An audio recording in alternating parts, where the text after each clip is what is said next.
মাই জানে তোকে হেল্ল' বন্ধুসকল মোৰ ইউটিউব চেনেললৈ আপোনালোকক সকলোকে স্বাগতম জনাইছোঁ আজি আমি এজন বিশেষ ব্যক্তিক লগ কৰিবলৈ আহিছোঁ এইকাৰণে বিশেষ বুলি কৈছোঁ কাৰণ মোৰ দৃষ্টিত তেওঁ এজন বিশেষ ব্যক্তি আহক তেওঁক লগ কৰিবলৈ আমি আগবাঢ়ো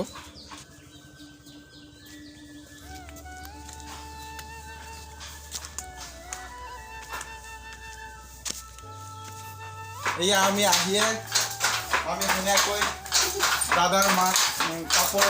বৈ থকা দেখিছে এখন অসমীয়া সমাজৰ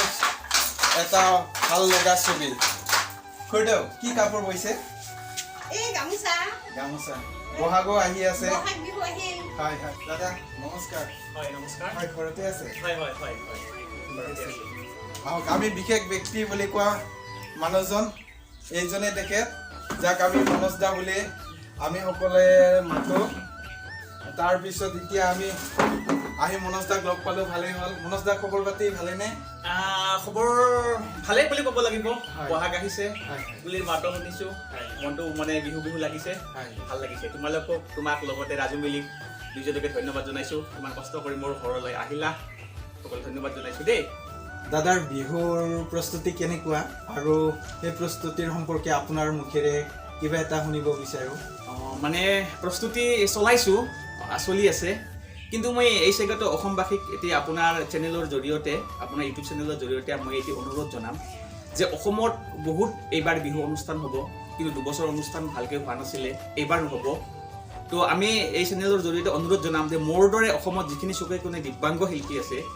এই শিল্পীখিনিকো আপোনালোকৰ অনুষ্ঠানত আমাৰ কাৰণে অকণমান জেগা ৰাখক আমাকো 1 ঘণ্টা বা 2 ঘণ্টাৰ এটা অনুষ্ঠান দিয়ক যাতে আমি গান গোৱাৰ কাৰণে প্ৰেৰণা পাওঁ বা আমি যাতে অকণমান সাহস পাওঁ যাতে গান গাবৰ কাৰণে তো এইটোৱে আমাৰ অনুৰোধ থাকিব আমাৰ ইমান মাননীয় নহয় খুব বেছি আমাক ইমান মাননীয় নালাগে বহু দামী দামী শিল্পীৰ দৰে আমাক ইমান প্ৰয়োজন নহয়ে আমাক ইমান নিদিয়ে অকণমান নালাগে কিন্তু আমাৰ সামান্য এটা আমাৰ মানে অনুষ্ঠান কৰা জেগা অকণমান পালে অকণমান আৰ্থিক অনুদান পালে সেইটোৱে আমাৰ জীৱনৰ বহুত সকাহ হয়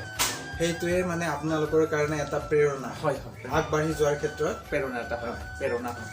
তো এয়া বহাগৰ বতৰ আহিছে মই অকল গীত গোৱাৰ লগতে মই খুব মানে কীবোৰ্ড বা তেনেকুৱা হাৰমনিয়াম বাঁহী এইবোৰো খুব বজাম গতিকে এটি বিহুৰ মানে বাঁহীৰ সুৰেৰে মই অনুষ্ঠান বা সংগীত আৰম্ভ কৰিম নিশ্চয়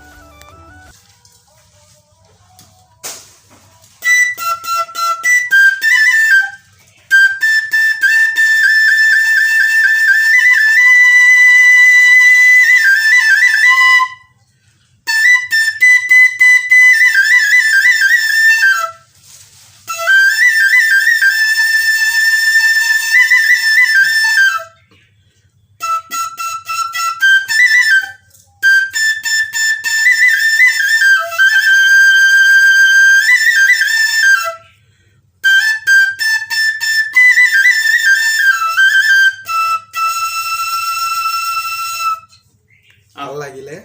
এটি যোজনা আগবঢ়াইছো ঐ নাহৰ পাতৰ আৰহতে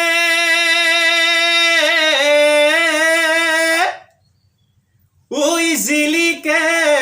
মোৰ জুনু ঐ হাইলাখ তোৰে মুখনি ঐ পদুম তগৰ ফুলিলে ঐ ফুলিলে মোৰ শেৱালি ঐ মৰমত কপে বুকুখনি ধন্যবাদ সুন্দৰ ভাল লাগিছে শুনি বিভিন্ন ধৰণৰ চেনেলবিলাকত দেখি থাকোঁ জনপ্ৰিয় চেনেলবিলাকত দেখোঁ নিউজ লাইভ প্ৰতিদিন এনেকৈ দেখিয়ে থাকোঁ বা বহাগৰ কিছুমান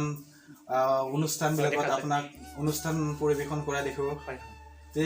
তেনেকৈ দেখি আপোনাক আমি অলপ চিনাকি হৈছোঁ কিন্তু আজি ওচৰৰ পৰা পাই বহুতেই ভাল লাগিছে আপুনি এনেকৈ যে প্ৰগ্ৰেমবিলাক কৰি থাকে বা অনুষ্ঠানবিলাক কৰি থাকে তেনেকুৱাৰ বিষয়ে অলপ কৈ দিয়কচোন কথাটো হ'ল মই মানে কেনেকৈ সংগীত মানে জগতখনলৈ আহিলোঁ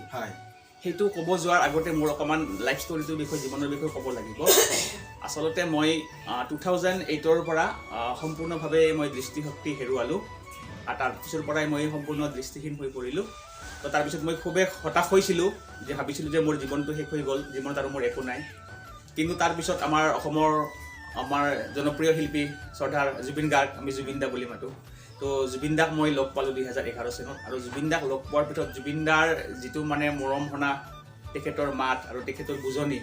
আৰু তেখেতৰ মৰম চেনেহে মোক আপ্লুত কৰিলে আৰু নতুনকৈ মোক সংগীত জগতখনত মানে সোমাই অহাত তেখেতে মানে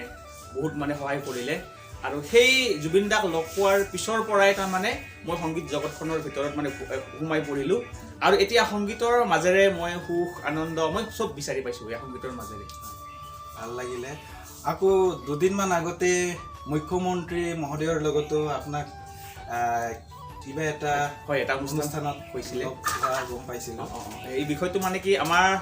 অসমত এতিয়ালৈকে যিমান মুখ্যমন্ত্ৰী আহিল সকলোতকৈ এওঁ এজন ব্যতিক্ৰম মুখ্যমন্ত্ৰী কিয়নো আমি কেতিয়াও নভবা মানে ভাবিব কল্পনা কৰিব পৰা নাছিলোঁ নভবা নিচিন্তা কথা যে মুখ্যমন্ত্ৰীয়ে আমাৰ দৰে দিব্যাংগ শিল্পীসকলক তেখেতৰ বাসভৱনৰ চোতালত মাতি নিব তেখেতৰ সতীৰ্থ মন্ত্ৰীসকলৰ লগত বহি আমাৰ অনুষ্ঠান শুনিব আমাৰ গীত মাত শুনিব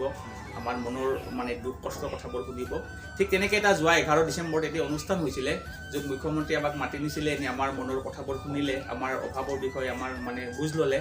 আৰু যি দুবছৰ আমাৰ কৰোণা মহামাৰীৰ কাৰণে গোটেই বিশ্বত যিটো পৰিৱেশ হ'ল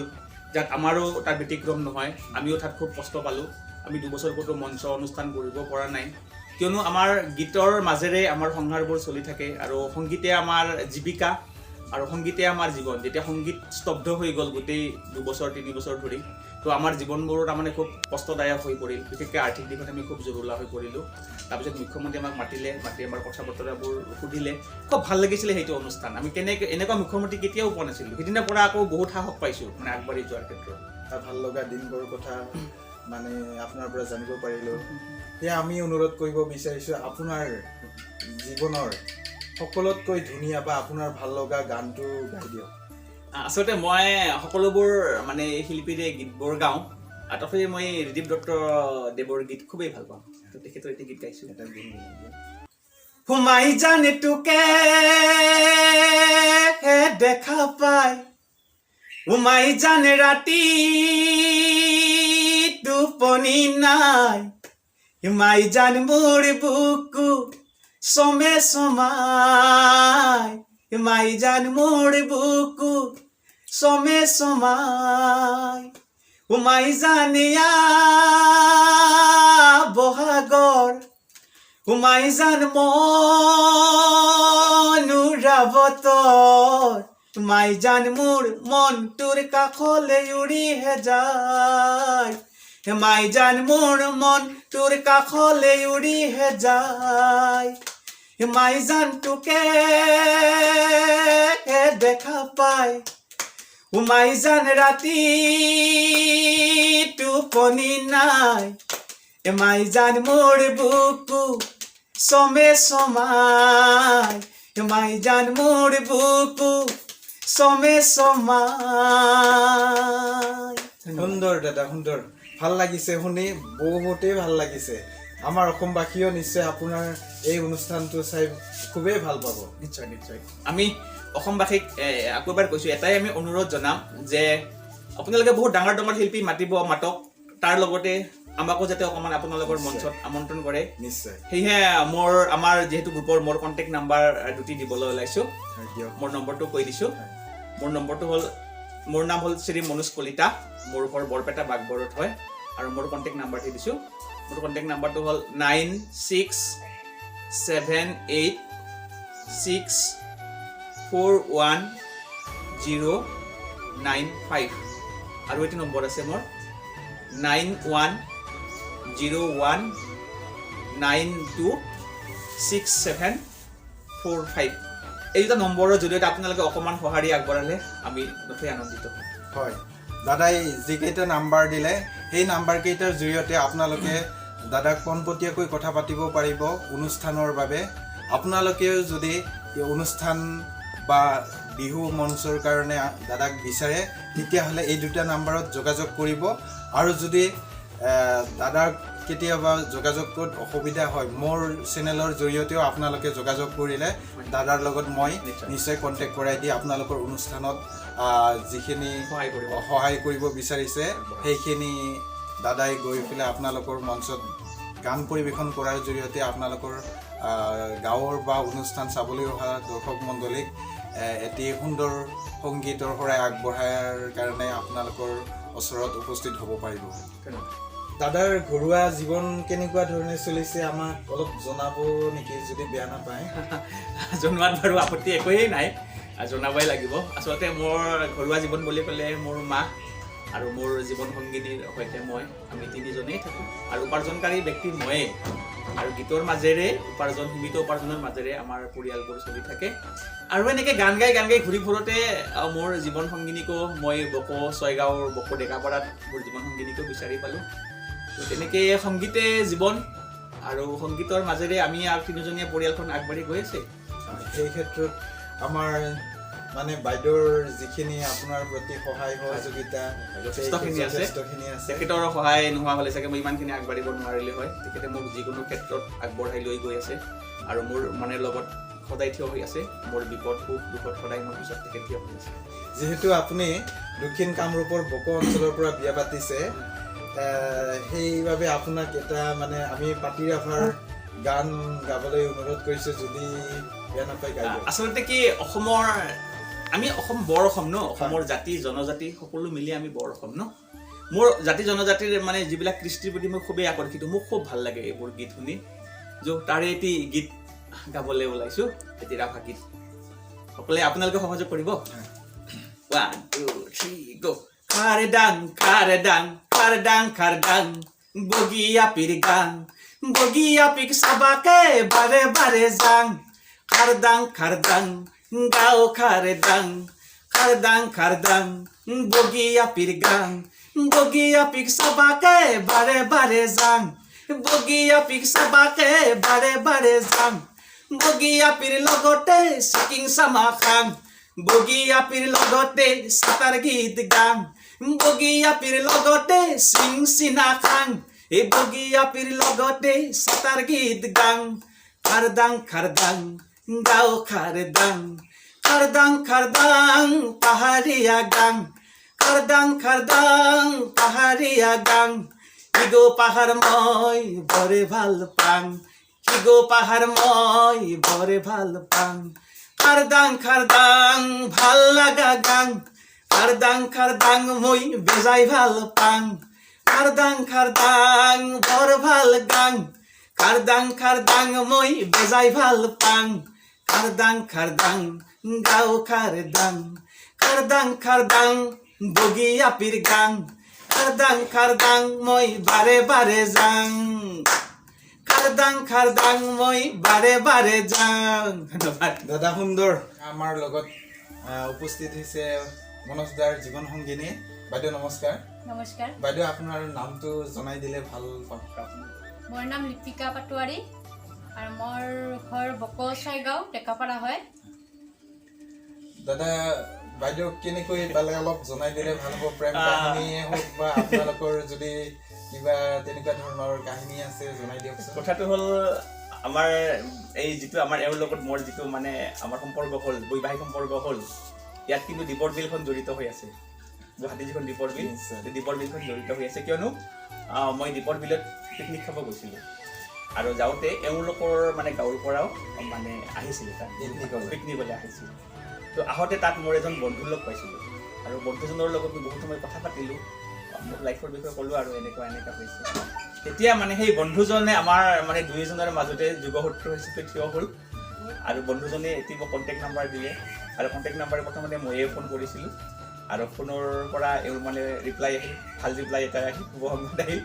আৰু সেই ফোনটোৱে আৰু সেই দীপৰ বিলখনে আমাৰ মানে আজিৰ পৰিচয় হ'ল ভাল লাগিছে শুনি পেলাই আপোনালোকৰ জীৱনটো সুন্দৰ হওক আপোনালোকে মানে ভবাৰ ধৰণে আগবাঢ়ি যাওক মই অন্তৰেৰে কামনা কৰিলোঁ আৰু আমি এই ভাল দিনবোৰেই আচলতে বিচাৰোঁ আমি সকলোৱে বিচাৰোঁ পৃথিৱীত কাৰো কাৰণে বেয়া দিন আহিব নালাগে আমাৰ বেয়া দিনবোৰ অতীত কৰি আমাৰ ভৱিষ্যত বৰ্তমান আমাৰ ভাল দিন আহক ভাল দিন আহিব অসমত ভাল দিন আহিছে আৰু এই অসমত আমি সকলোৱে ভাল সুখ শান্তিৰে থাকিব লাগে মই সেইটোৱে বিচাৰোঁ সদায় ভগৱানৰ প্ৰাৰ্থনা কৰোঁ যে অসমৰ প্ৰতিজন মানুহ আমাৰ দেশৰ প্ৰতিজন মানুহ নাগৰিক সুখ শান্তিৰে থাকক সুখ আনন্দৰে উপচি পৰক আমাৰ বাইদেউৰ বাবে এটা ভাল গান আপুনি গুণগুণাই দিব নেকি গুণগুণাই দিছোঁ বাৰু আচলতে মই চব নপুৰণি গীতেই গাওঁ এইবাৰ এটি গাবলৈ ওলাইছোঁ নীলাকাশৰ এ পখিলাই ভালে পায়ে জানৈ ফুলৰ মৌচুৰে কৰি ফুলে ফুলে বাগৰি কৈছে নি ভালে পাৱে জানৈ ধুনীয়া ডেকা ল'ৰাৰ মৰমতে উমলি জাননে নেজান তই বুঢ়া লোকে কথাতে কয় সঁচাকৈ ৯৮ পাপে জ্বৰ ৯৯ পাপে খৰ ১০০ পাপে চলে গৈ জানি লবি শুনি লবি মাৰিবি কেনি তই লৰ চালি জাৰি নিজৰ বুলি মোক তই ধৰ চালি জাৰি নিজৰ বুলি মোক তই ধৰ চালি জাৰি নিজৰ বুলি মোক তই ধৰ ধন্যবাদ সুন্দৰ সুন্দৰ বাইদেউ কেতিয়াবা আপোনাৰ লগত গুণগুণাইনে তাই আচলতে ভাল শ্ৰোতা তাই গীত শুনে কেতিয়াবা গুণগুণাই লগ পোৱাৰ কথা আছিল নৈৰে ঘাটত লগ পোৱাৰ কথা আছিল নৈৰে ঘাটত নোৱাৰো যাব চেনাই আই আছে বহি পিৰালি মূৰত আই আছে বহি পিৰালি মূৰত ধন্যবাদ ধন্যবাদ আজি আহি বিৰাটেই ভাল লাগিলে ঠিক আছে আমি আকৌ কেতিয়াবা দাদাৰ ওচৰলৈ আহিম ভাল ভাল গান শুনিম আৰু আমাৰ অসমবাসীক মোৰ সৰু চেনেলটোৰ জৰিয়তেও আপোনাৰ ভাল ভাল গান বা সুন্দৰ সুন্দৰ গান উপহাৰ দিবলৈ সুবিধা পাম বুলি মই আশা কৰিম এইখিনিতে মই লগতে তোমাক সমল ৰাভা লগতে তোমাৰ মানে মোৰ ভাইটি প্ৰতিম ৰাজু মিলি তেখেত হ'ল লখিমপুৰৰ হয় তেখেতৰ লগতে মোৰ খুব ভাল মানে তেখেতে মোক মিচিং ভাষাবোৰ শিকাই থাকে মিচিং গানবোৰ শিকায় গতিকে দুইজনকে ধন্যবাদ জনাইছোঁ